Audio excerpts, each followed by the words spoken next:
Assalamualaikum warahmatullahi wabarakatuh.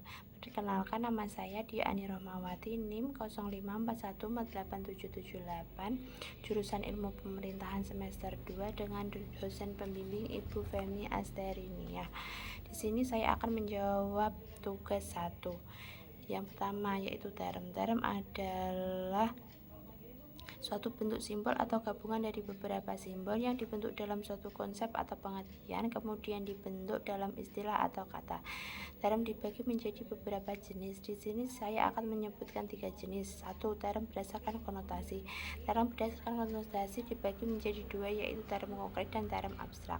Term konkret adalah term suatu bentuk logika berdasarkan kenyataan atau realita. Contohnya, laki-laki tampan, berarti terdapat laki-laki atau subjek yang dapat dilihat secara langsung. Yang kedua, term abstrak, yaitu suatu bentuk logika yang memiliki sifat yang seolah-olah seperti melihat suatu hal yang nyata. Contohnya, kecantikan. Mana yang ada bukanlah melihat perempuan cantik, tapi melihat suatu sifat cantik, seperti perilakunya cantik. Yang kedua, term berdasarkan denotasi. Term ini dibagi menjadi 2, yaitu term umum dan term khusus. Term umum adalah term yang mencakup seluruh hal yang ada, contohnya binatang, makanan.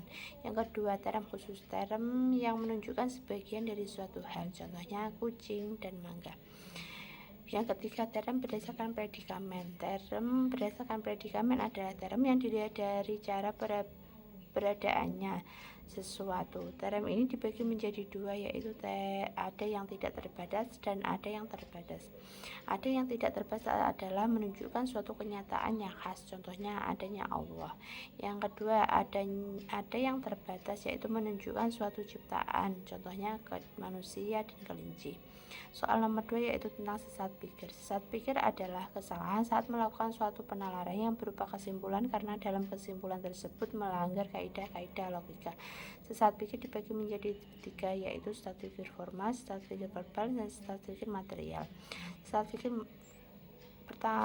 formal adalah kesalahan penolakan berdasarkan bentuknya.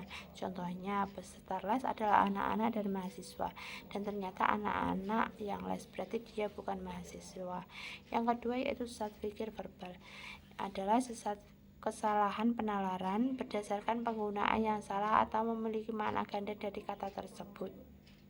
Contohnya, semua rumah memiliki halaman, buku memiliki halaman, maka buku adalah rumah.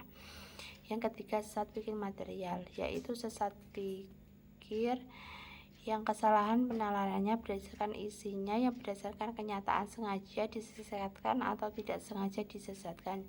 Contohnya, kita melihat banyak pemborong yang korupsi, kemudian menyimpulkan semua pemborong adalah korupsi.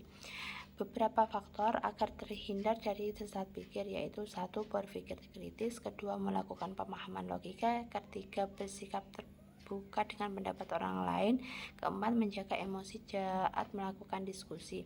Jadi dengan adanya materi sesat pikir ini bisa memberikan pengetahuan kita tentang cara membuat kesimpulan yang logis dan benar, sehingga apa yang kita ucapkan sesuai dengan kenyataan dan dapat diterima oleh orang lain.